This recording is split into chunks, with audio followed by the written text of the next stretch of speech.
주님 주시는 은혜와 평강이 여러분의 삶과 또 가정 가운데 날마다 함께 하시기를 주님의 이름으로 축원을 드립니다. 제가 최근에 이 다음 세대에 대한 신간서적을 읽은 적이 있었는데요. 그 내용 중에 이 저자가 이 청소년 연합수련회 이 강사로 갈 때마다 꼭 이런 질문을 한다고 합니다. 어떤 질문이냐면 학교에서 이 급식 시간에 기도하는 사람 손들어 봅시다. 그런 질문을 한다는 거예요. 그럼 여러분 몇 명이나 우리 아이들이 손을 들 거라고 생각하십니까? 이 저자가 말하기를 손에 꼽는다는 거예요. 어느 집회를 가더라도 10%도 채 손을 들지 않는다고 하는 것입니다. 사실 그저 교회만 다니는 출석하는 정도가 아니라 이 연합수련회까지 참석할 정도면 그 아이들의 열심이라고 하는 것은 대단한 아이들일 거잖아요. 그럼에도 불구하고 그 열심히 있는 아이들 중에서도 학교에서 식사기도하는 학생이 10%도 채 되지 않는다고 하니 여러분 그 정도라고 하는 것이 얼마나 심각한 것입니까? 최근에 친하게 지낸 한 목사님에게 이런 말을 들었습니다. 이 목사님이 자신의 딸에게 너는 학교에서 이 급식 먹을 때 기도하고 있니? 이렇게 물었다고 해요. 그랬더니 이 딸이 뭐라고 대답을 했냐면 아빠 미쳤어? 거기서 기도하게? 이것이 우리의 현실이라는 것입니다. 요즘에는 워낙 교회 다니는 아이들이 적다 보니 세상 아이들 사이에서 적응하는 것도 어렵고 이 어떤 경우에는 교회에 다니는 것이 자랑스러운 일이 아니라 이 따돌림을 당하는 이유가 되어버린다고 합니다. 그러니 또래 아이들의 조롱이 두려워서 식사기도조차 하기가 어려운 거죠. 사실 이건 그 또래 아이들만의 문제가 아니라 이 신앙이 조롱의 대상이 되는 시대, 이것은 오늘 살아가는 우리들뿐만 아니라 성경에도 보면 그러한 예는 얼마든지 우리가 찾아볼 수가 있습니다. 저는 성경 인물 중에 느헤미야를 참 좋아하는데요. 이 느헤미야가 이 52일 만에 그 수많은 반대와 조롱에도 불구하고 성벽을 재건해내잖아요. 근데 사실 이 일은 쉬운 일이 아니었습니다. 왜냐하면 산발랏이라든지 이 도비아와 같은 대적들이 있었기 때문입니다.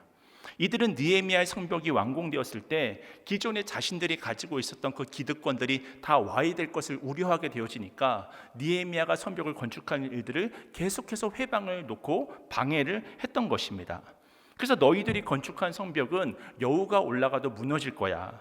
그렇게 이야기를 하고 수많은 조롱과 비난을 통해서 하나님의 일을 회방을 놓는 것입니다. 이처럼 하나님은 우리들에게 비전을 주시지만 이 비전을 이루어가는 데 있어서 늘 가로막는 것들이 우리 앞에 있음을 보게 됩니다. 우리는 흔히 이 시온의 대로가 열린다라고 하는 말을 쓰곤 하는데요. 이 말이 우리들의 삶에 아무 문제가 없는 것으로 착각할 때가 있습니다. 사실 우리가 예수님을 믿는다고 해서 고통이 사라지는 것이 아닙니다. 문제가 사라지는 것이 아닙니다.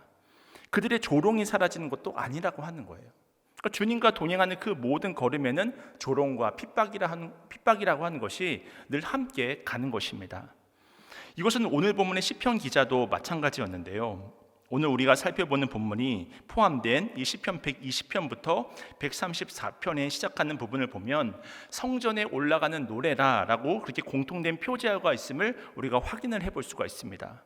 그래서 다른 말로는 순례자의 노래라고도 이 부분을 설명을 하는데요. 무슨 말이냐면 믿음의 사람들이 예수님을 믿고 천국까지 가는 때에는 피할 수 없는 것들이 있다고 합니다. 그리고 오늘의 본문인 시편 123편은 바로 그 중에서도 멸시를 당하는 일, 또 조롱을 당하는 일, 그것을 지금 표현하고 있는 것입니다. 그래서 오늘 본문의 시편 123편의 4절에는 오늘 시편의 기자가 처한 상황이 어떤 상황인지를 잘 설명을 해주고 있는데요. 우리 시편 123편 4절 말씀을 함께 읽겠습니다. 시작. 안일한 자의 조소와 교만한 자의 멸시가 우리 영혼에 넘치나이다. 이 말씀을 보면 여기에 조롱이 나오고 또 멸시가 나오는 것을 우리가 확인해 볼 수 있잖아요. 지금 이 시인은 사람들로부터 심각한 조롱을 당하고 있는데 그 조롱하는 사람들이 누구냐면 안일한 자들이다 라고 표현을 합니다. 이 교만한 자들인데 부자라는 뜻이죠. 그러니까 세상적으로 볼 때 아주 잘 나가던 사람들을 설명하고 있습니다. 아마도 시인은 믿음으로 살았지만 가난하게 살았던 것 같습니다. 세상적으로는 일이 안 풀렸던 것 같아요. 그래서 누군가로부터 조롱을 당하고 있습니다. 네가 믿는 하나님이 어디 있느냐? 사실 사람이 이런 식으로 반복해서 조롱을 당하면 아무리 그 믿음이 굳건한 사람일지라 하더라도, 그렇게 강한 사람이라고 하더라도 그 마음에 생기는 어떤 균열이라고 하는 것이 있는 거거든요. 그래서 모든 일에 자신감을 잃어버리게 되고 어떨 때는 생을 마감하고 싶은 그런 충동까지도 느끼게 된다고 하는 것입니다. 게다가 또 4절에 또 하반절을 보게 되어지면 넘치나이다라고 하는 단어가 있는데요. 이런 악인들의 어떤 조롱이라든지 이 멸시라고 하는 것이 얼마나 이 극도로 이렇게 넘쳐났던지 바닷가에서 몰아치는 쓰나미처럼 이 시인의 화자에 펼쳐지고 있었다고 하는 것입니다. 그래서 그가 타고 있는 인생이라고 하는 배가 깨어질 것 같은 그런 상황에 처하게 된 거예요. 자기가 믿고 있던 믿음까지도 난파당할 그런 위기 가운데 처해 있었다고 하는 것입니다. 사실 사단의 전략이라고 하는 것은 매 순간 명확합니다. 그 전략은 우리를 낙심케 하는 것입니다. 왜냐하면 우리가 낙심하는 순간 우리에게 찾아오는 것이 무엇일까요? 두려움입니다. 두려움이 우리를 감싸게 되면 그 두려움 때문에 우리가 보아야 될 것들을 보지 못하게 하고 우리가 들어야 될 것들을 듣지 못하게 만들어 버립니다. 그래서 상황을 오판하게 되는 것이죠. 우리가 메뚜기 콤플렉스라고 하는 말을 쓰잖아요. 민수기 14장을 보면 모세가 이 12명의 정탐꾼을 가나안으로 보냈을 때 이들이 가나안의 그 아낙 자손들을 보고서는 뭐라고 이야기를 하냐면 그들에 비하면 우리는 메뚜기와 같다, 그런 형편없는 평가를 내리는 것을 확인할 수 있습니다. 사실 이것이 얼마나 말도 안 되는 이야기입니까? 아낙 자손이 아무리 크다 한들 아마 그들보다 머리 하나 컸을 정도였을 것 같은데 그들에 비해 우리는 메뚜기와 같습니다 라고 자기를 비하하잖아요. 왜냐하면 낙심이 있었고 두려움이 있었기 때문입니다. 이처럼 낙심은 두려움을 만들고 자기를 비하하게 만들어서 하나님께서 맡겨주신 그 사명을 감당하지 못하게 만들어버리는 것입니다. 그래서 때로는 이런 잘못된 결말이 누군가의 조롱과 비난을 이기지 못함으로 인해 올 수도 있다고 하는 거예요.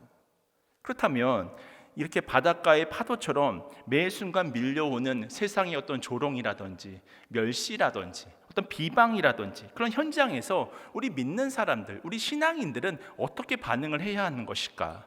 오늘은 본문을 통해서 좀 크게 세 가지로 나누어서 말씀의 은혜를 함께 나누고자 하는데요. 먼저 우리가 믿음의 길을 걸어갈 때 이 조롱과 비난을 당하면 어떻게 해야 될까? 그 첫 번째는 바로 주님을 바라보라라고 하는 것입니다. 오늘 찬양대의 찬양이 제 주제와 딱 맞아서 저 참 감동이 되어졌는데 주님을 바라보라라고 하는 거예요. 먼저 오늘 보면 시편 123편 1절과 2절 말씀을 우리 함께 읽겠습니다. 시작. 하늘에 계시는 주여, 내가 눈을 들어 주께 향하나이다. 상전의 손을 바라보는 종들의 눈같이, 여주인의 손을 바라보는 여종의 눈같이 우리의 눈이 여호와 우리 하나님을 바라보며 우리에게 은혜 베풀어 주시기를 기다리나이다. 우리가 오늘 본문 말씀의 그 2절을 보면요, 바라보며 라고 하는 단어가 3번이나 반복해서 나오고 있음을 확인할 수 있습니다. 마음이 괴로운 상황에서 시인이 선택한 곳이 어디냐면 1절을 보시면 하늘에 계신 주여라고 표현을 하고 있잖아요. 그 당시 히브리인들은 하늘에 계신 하나님을 만날 수 있는 유일한 장소가 예루살렘 성전이라고 생각을 했었습니다. 그 성전을 향해서 달려가는 거예요. 근데 어떻게 달려가냐면 눈을 들고 달려가는 것입니다. 이 말은 지금 상황이 사방을 아무리 둘러봐도 해답이 없다는 것입니다. 사방에서 나를 공격하려고 하는 무리들, 조롱하는 무리들, 멸시하는 무리들이 끊임없이 그 대적들로 가득 찬 거예요. 그래서 이런 절박한 상황 속에서 그가 선택한 곳은 무엇이냐면 하나님의 성전으로 달려가는 것이죠. 이곳에 가서 그는 하나님을 바라보겠다고 선언하는 것입니다. 그렇다면 이 시를 누가 썼을까? 보통 학자들은 이 몇 가지 설을 제시를 하는데 그 누구도 정확히 저자가 누구라고 밝히지는 못하고 있습니다. 왜냐하면 성경이 그것을 나타내주고 있지 않기 때문입니다. 추측만 할 뿐이죠. 그런데 그 중에서도 많은 학자들이 지지하는 설이 있는데 한나설이 있습니다. 왜냐하면 그 2절에 보면 여주인의 손, 그 다음에 여종의 눈과 같은 단어들이 나오기 때문입니다. 사실 이것은 시편에서 매우 이례적인 표현이거든요. 게다가 조롱을 심하게 당했던 여인이 바로 한나였습니다. 사실 구약시대를 살아가는 여인에게 있어서 가장 큰 수치는 무엇이냐면 자식을 낳지 못한다고 하는 것입니다. 대를 이어가지를 못하는 것입니다. 그래서 그의 대적자인 둘째 부인 분인나는 한나를 향해서 아이를 낳지 못하는 걸 보니까 하나님께서 너를 버린 것이 아니냐, 그런 잘못된 조롱을 하거든요. 모욕을 줍니다. 그 내용이 바로 사무엘상 1장 6절에 나오는데요, 사무엘상 1장 6절 이하의 말씀을 제가 읽어드리겠습니다. 여호와께서 그에게 임신하지 못하게 하심으로 그의 적수인 분이나가 그를 심히 격분하게 하여 괴롭게 하더라. 매년 한나가 여호와의 집에 올라갈 때마다 남편이 그같이 하매 분인나가 그를 격분시키므로 그가 울고 먹지 아니하니. 여기서 중요한 표현이 7절에 등장하는 매년 한나가 여호와의 집에 올라갈 때마다라고 하는 표현입니다. 이때 남편이 그같이 하매라고 하는 표현은 한나가 여호와의 집에 올라가는 것을 남편이 도와주었다고 하는 것이죠. 그 다음에 성전에 올라간 한나는 무엇을 했냐면 7절 이하에 보면 분인나가 매번 한나를 격동시킴으로써 울면서 아무것도 먹지 못했다고 이야기를 하고 있습니다. 그래서 남편이 한나야 어찌하여 울면서 먹지를 않느냐, 내가 그대에게 10 아들보다 낫지 않냐, 이렇게 말을 하면서 위로를 했더니 그 다음에 10절에 그 유명한 구절이 나오는 것입니다. 우리 사무엘상 1장 10절 말씀은 다 함께 화면을 보시고 함께 읽겠습니다. 시작. 한나가 마음이 괴로워서 여호와께 기도하고 통곡하며. 여기서 한나가 울었다고 하는 것은 단지 가슴을 치고 자신의 한풀이를 했다고 하는 것이 아니에요. 나의 눈물을 나시는 하나님 앞에서 울면서 기도했다고 하는 것입니다. 나의 기도를 들으시는 하나님이 계시니 내 음성, 내 처지를 주님께서 보시고 내 속상함을 주님께서 바라봐 주시고 응답해 주십시오. 그런 간절한 마음이 한나의 마음속에 담겨져 있었다고 하는 것입니다. 이것을 성격적 표현으로 하나님을 바라보았다고 표현하는 것뿐입니다. 이처럼 한나는 그가 조롱당하는 시간에 성전을 선택했고 성전에 올라가서 자기의 아픔이라든지 자기의 눈물이라든지 자기의 통곡을 보시고 들으시는 하나님을 바라보았다고 이야기를 하고 있습니다. 그 결과 무슨 일이 일어났습니까? 결과적으로는 기도 응답을 받게 되잖아요. 사무엘을 낳게 되고 그를 통해서 다윗에게 기름을 붓게 되어지고 그래서 하나님의 나라가 회복이 되어지는 놀라운 일이 생기는 것입니다. 그러므로 우리 인생의 해답이라고 하는 것은 주님을 바라보는 기도에 달려 있는 줄로 믿으시길 축원을 드립니다. 이렇게 기도가 답임에도 불구하고 그럼에도 불구하고 누군가 상담을 요청한 사람에게 기도하세요 이렇게 이야기를 하면 그 사람은 자기가 듣고 싶은 이야기가 아닐 때가 많습니다. 왜냐하면 기도하라고 하는 이야기를 누가 못합니까? 저도 할 수 있고 여러분도 할 수 있고 그 누구라도 사실은 기도하라라고 하는 이야기는 할 수 있는 것이잖아요. 근데 제가 인생을 살아보면 살아볼수록 기도밖에 없더라고요. 그래서 제가 요즘에 입버릇처럼 자주 하는 말이 기도밖에 없구나, 기도밖에 없는 것이구나. 저도 모르게 그것을 계속해서 입버릇처럼 하고 있더라고요. 사실 우리가 많은 세상의 견해나 이야기를 들을 수 있고 그것이 우리들에게 참고가 될 수 있을지는 모르지만 결국 우리들이 붙들고 씨름해야 되는 것은 하나님이고 하나님 앞에 달려 나아가서 기도하는 것입니다. 이 기도가 하나님께서 기뻐하시는 방법이라고 하는 거예요. 어떤 아이가 할아버지에게 물려받은 회중시계를 잃어버렸습니다. 아이가 사방을 뒤져보았는데 그 회중시계를 찾을 수가 없는 거예요. 그래서 이제 아버지가 모든 불을 끄고 조용히 있어 보자고 했습니다.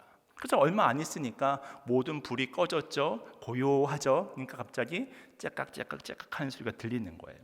시계는 주위 환경이 조용해지니까 집 구석 바닥에서 자신의 존재를 째깍째깍대며 알리고 있었던 것입니다.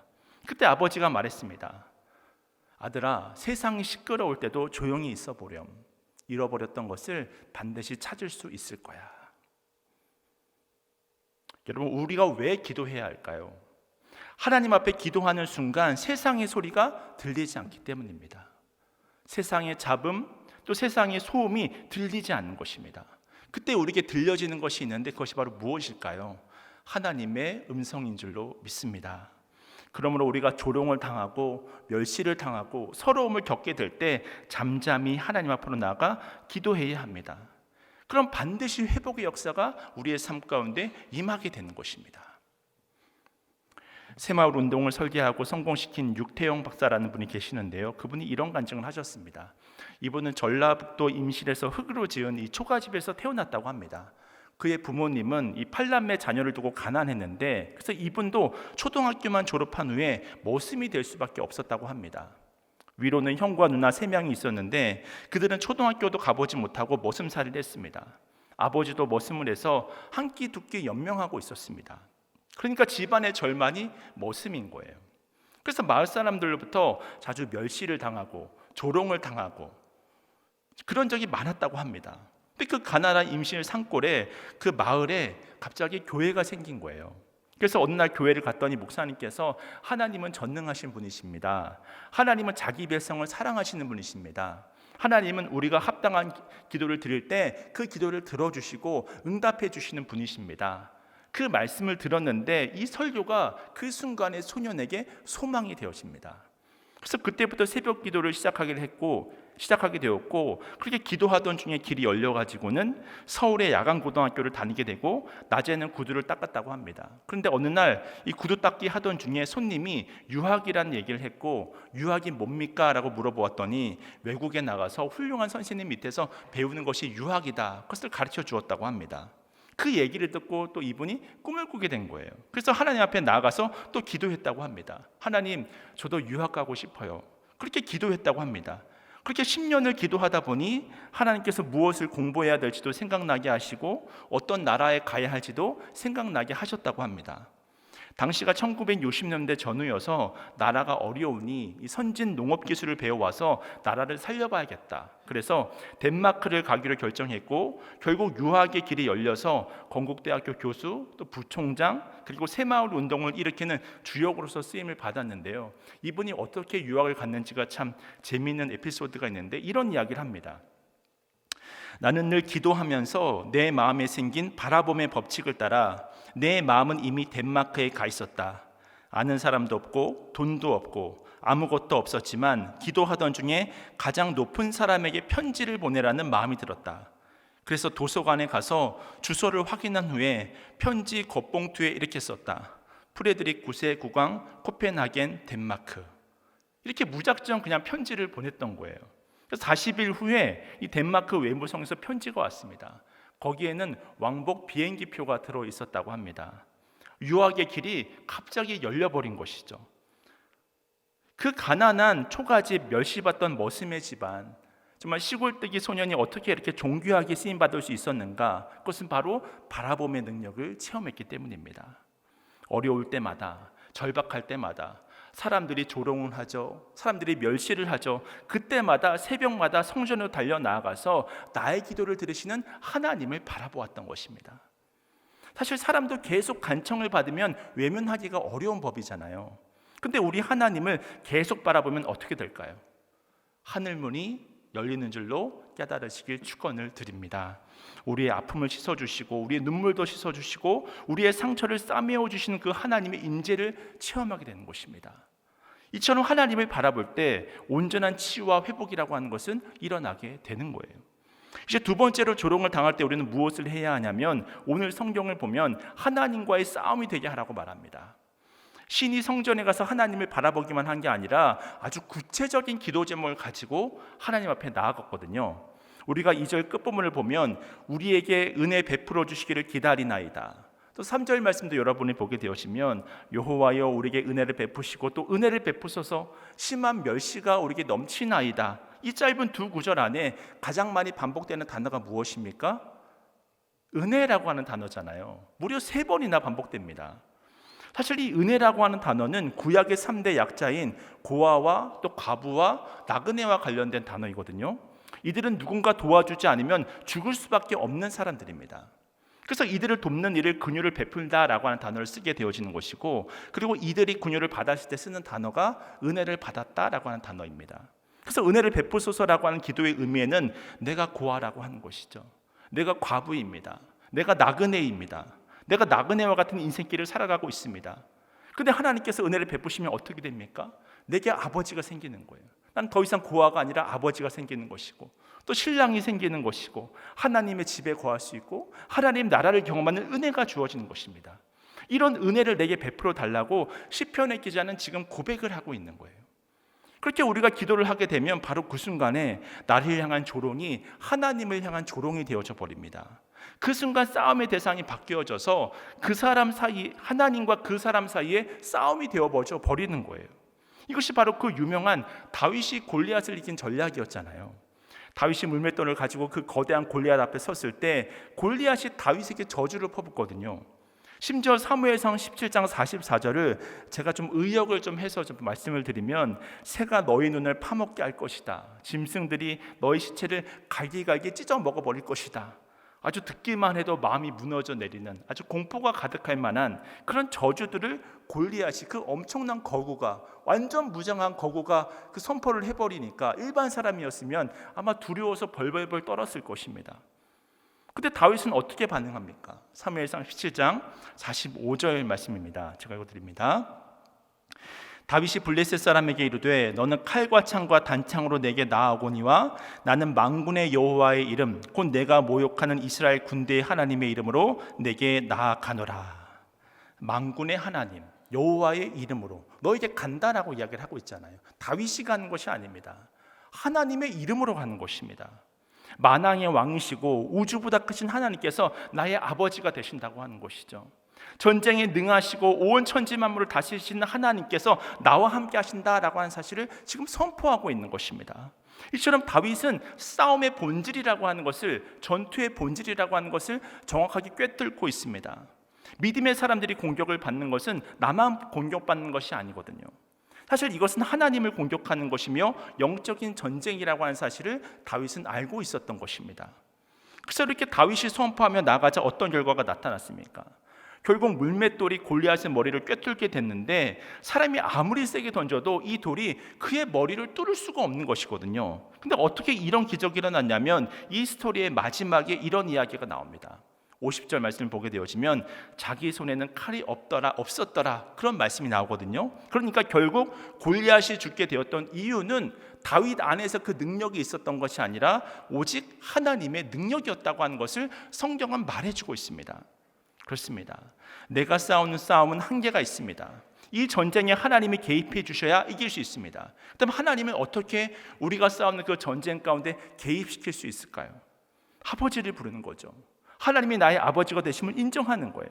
하나님이 아버지가 되신다라고 한다면 나는 이 문제를 해결할 수 있습니다. 저 사람들이 우리를 향하여 조롱하고 있습니다. 주님 나를 견딜 수가 없습니다. 하나님께서 나의 아버지가 되어주셔서 더 대적과 싸워주십시오. 이렇게 아버지를 부를 때 싸움의 대상이 바뀌어져 버리는 것입니다. 어느 날 제가 성경을 읽다가 제 가슴을 뜨겁게 하는 말씀을 만난 적이 있습니다. 그래서 오늘 좀 소개를 좀 해드리고 싶은데, 그래서 저는 위기를 만날 때마다 이 기도를 반복해서 좀 드리곤 하거든요. 유다의 네 번째 왕 아사가 있는데 이 아사가 통치하던 시절에 이 구스 사람 세라가 이 100만 대군을 이끌고 유다를 침공하게 됩니다. 그때 어린 아사가 했던 유명한 기도가 있는데요. 역대하 14장 11절 말씀을 좀 함께 스크린을 보시면서 함께 읽도록 하겠습니다. 시작.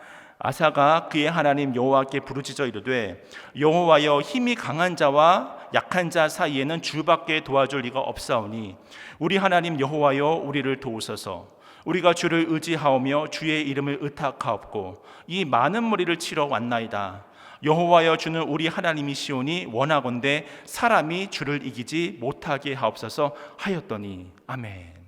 힘이 강한 자와 약한 자 사이에 주밖에 도와줄 리가 없습니다. 저는 이 고백과 함께 특별히 11절 제일 마지막 부분을 여러분이 한번 보시게 되면 어떤 말씀이 있냐면 사람이 주를 이기지 못하게 하옵소서.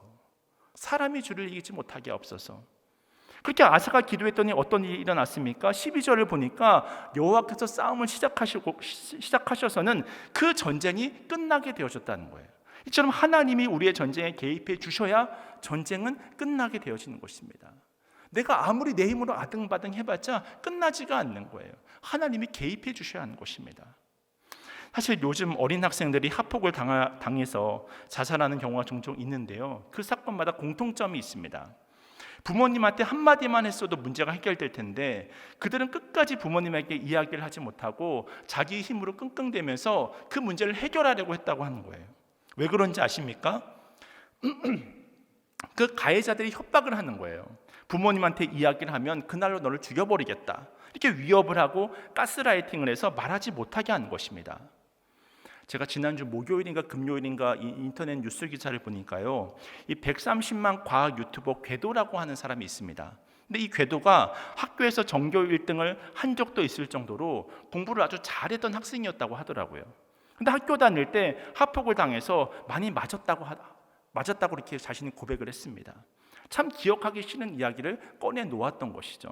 그리고 그렇게 된 이유를 이렇게 설명을 하더라고요.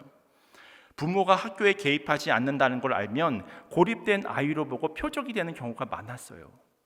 사실 이 궤도의 부모님은 학교 일에 전혀 관여하지 않았다고 합니다. 그러다 보니까 자신도 괜히 일이 커질 것이 두려워가지고 부모님한테 이야기를 못했다고 하는 거예요. 제가 그 기사를 읽으면서 너무 안타까웠습니다. 부모님께 말씀드렸으면 상황이 좀 더 좋아졌을 텐데 너무 아쉬운 거죠. 그런 의미에서 사단의 가장 교묘한 전략이 무엇인 줄 아십니까? 우리로 하여금 하나님 아버지께 나아가지 못하게 하는 거예요. 그래서 우리의 생각과 마음에 하나님께 말하지 마. 너 혼자 힘으로 해결할 수 있잖아. 너 그런 능력이 있잖아. 혼자 버텨봐. 그것도 아니면 네가 약해서 그런 거야. 이런 식으로 계속해서 잘못된 음성을 들려주는 거죠. 이런 거짓된 음성을 전달하는 것이 사단의 전략입니다. 그러므로 하나님께 우리의 마음을 토로하지 못하도록 그렇게 만들어버리는 것입니다. 우리는 여기에 절대로 속지 말아야 합니다. 하나님은 우리의 아버지가 되시는 줄로 믿습니다. 이 사실을 믿으시고 누군가가 나를 조롱하고 나를 멸시하고 나를 어렵게 할 때 하나님 아버지께 아뢰는 거예요. 그러면서 외치는 것입니다.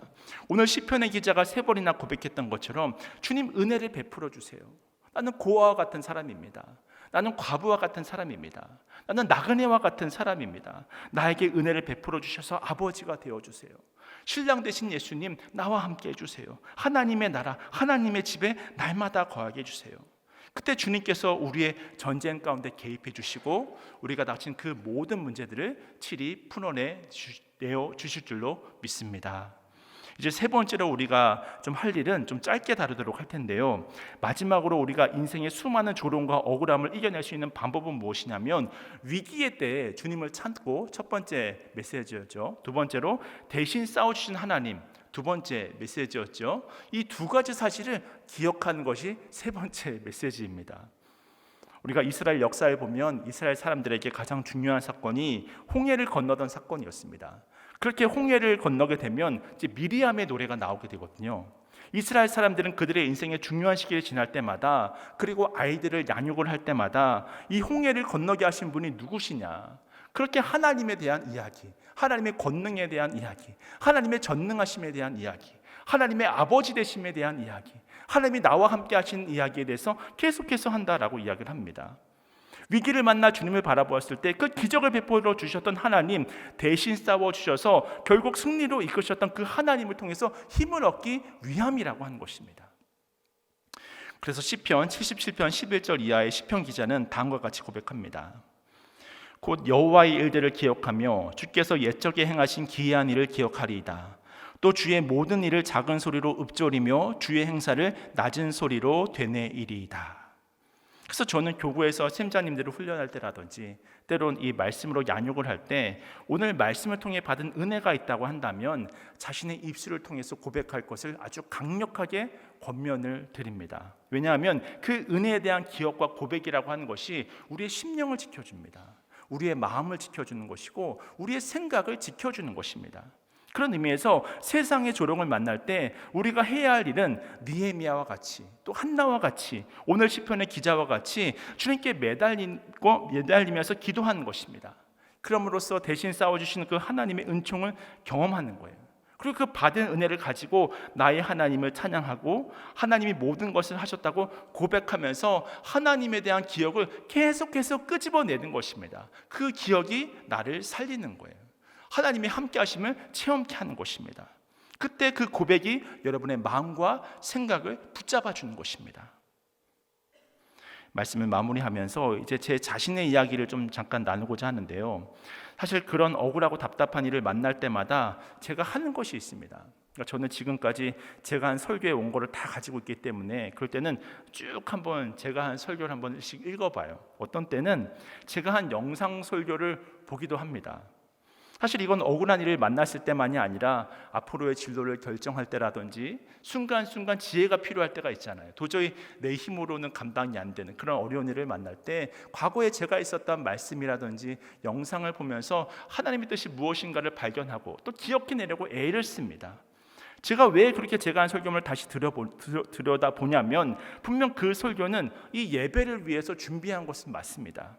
하지만 우선적으로 하나님께서 그 당시 저에게 주신 깨달음이라고 하는 것, 또 하나님을 향한 나의 고백이 그 속에 다 담겨져 있거든요.